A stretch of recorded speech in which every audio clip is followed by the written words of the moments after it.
কিরে বাবা, এইভাবে রইছস কেন? এটা কম্বলের লাগে আর কি ঘুমাতে পারি না। আমাকে একটা জ্যাকেট দিছেন, আমি এটা নিয়ে ঘুমাবো। মানে শীত লাগতে আছে এই জন্য ঘুমাইতে পারস না? তোর বয়স কত? 13। 13 বছর। তো এখানে থাকস কতদিন যাবত? 1-2 বছর। 2 বছর। 2 বছর যাবত এখানে থাকস? তো তোর দেশের বাড়ি কোথায়? নারায়ণগঞ্জ 2,500। নারায়ণগঞ্জ 2,500। এখানে আইসস কি লিগা? না, সে আপনি একটা ব্যবসা দিবেন বলছিলেন।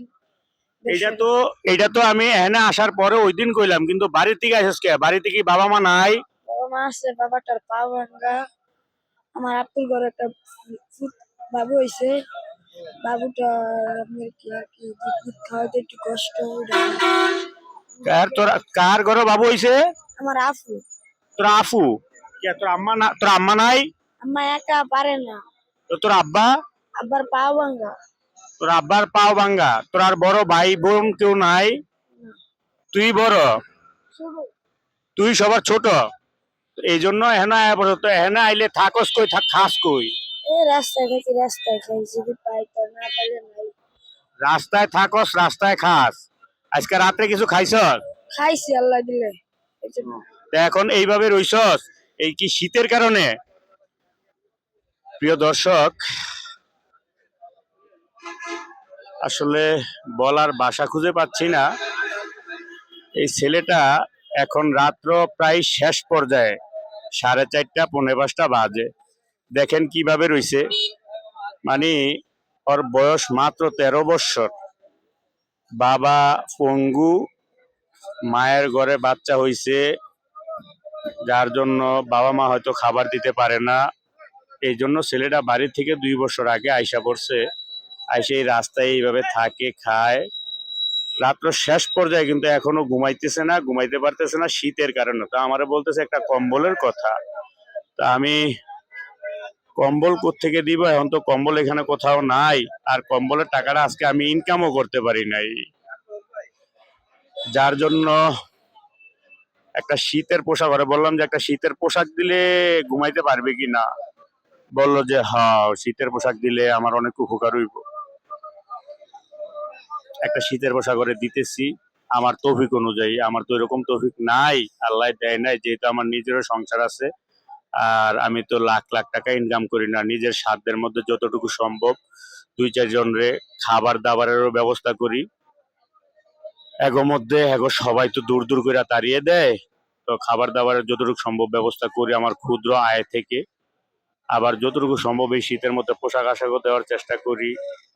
তা আপনারা সবাই দোয়া করবেন। আর এই অসহায় মানুষগুলির দিকে সবাই যার যার সাধ্য অনুযায়ী একটু পাশে দাঁড়ানোর চেষ্টা করবেন। এদের পাশে দাঁড়ালে মহান রাব্বুল আলামিন আপনার পাশে সর্বদা দাঁড়াবেন।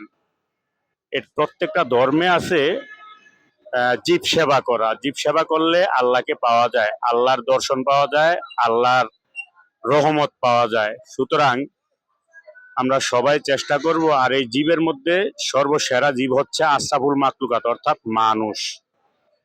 তো সেও একটা মানুষ। আমাদের ঘরের বাচ্চা কাচ্চা বা ছেলে পেলে এইভাবে সারা রাত্র কখনো এই শীতে দিয়া রাস্তার মধ্যে ঘুরে বেড়াতে পারবে না, ঠিক থাকতে পারবে না। আল্লাহ সবাইকে ভালো রাখুক, এই ছেলেগুলিকেও ভালো রাখুক। দেখি এদের জন্য কি করতে পারি। আমি যদি কিছু করতে না পারি, শেষ পর্যন্ত আমার করার মন মানসিকতা আছে, তাইলে দেখি কিভাবে কি করতে পারি। তাইলে হয়তো বা এরকম হইতে পারে যে আপনাদের কাছে সহযোগিতা চাইতে পারি। তো ভিডিও আর লম্বা না করি, সর্বোপরি মহান রাব্বুল আলামিনের কাছে ফরিয়াদ করি যাতে উনি ওনার সারা জাহানের প্রত্যেকটা জীবকে তথা প্রত্যেকটা অসহায় মানুষকে ভালো রাখেন, হেফাজত করেন। আজকের জন্য আর এই ভিডিওটা সবাই বেশি বেশি শেয়ার করবেন। মানবিক দৃষ্টিকোণ থেকে সবাই বেশি বেশি শেয়ার করবেন, এই জন্য যাতে এই ভিডিওগুলো দেখে অন্য আরেকজন ভাই মানুষের পাশে দাঁড়াতে উদ্বুদ্ধ হয়, আগ্রহী হয়, মানুষের সেবা করে। সেজন্য বেশি বেশি শেয়ার করবেন এবং আমার চ্যানেলটা একটু সাবস্ক্রাইব করে দেবেন, একটু ফলো দিয়ে পাশে থাকবেন। আর এই মানুষগুলি নিয়ে কি করব, কি করব বলেন? এই অসহায় মানুষগুলি নিয়ে যাতে কিছু করতে পারি, আপনারাই বলে দিয়েন কমেন্টের মধ্যে কি করতে পারি এদেরকে নিয়ে। এদের নিয়ে কিছু করার ইচ্ছা আছে, যদি মহান রাব্বুল আলামিন আমাকে দয়া করে। সর্বোপরি মহান রাব্বুল আলামিনের সর্বসৃষ্টির মঙ্গল কামনা করে আজকের জন্য এখানেই বিদায় নিচ্ছি। আল্লাহ হাফেজ, আসসালামু আলাইকুম।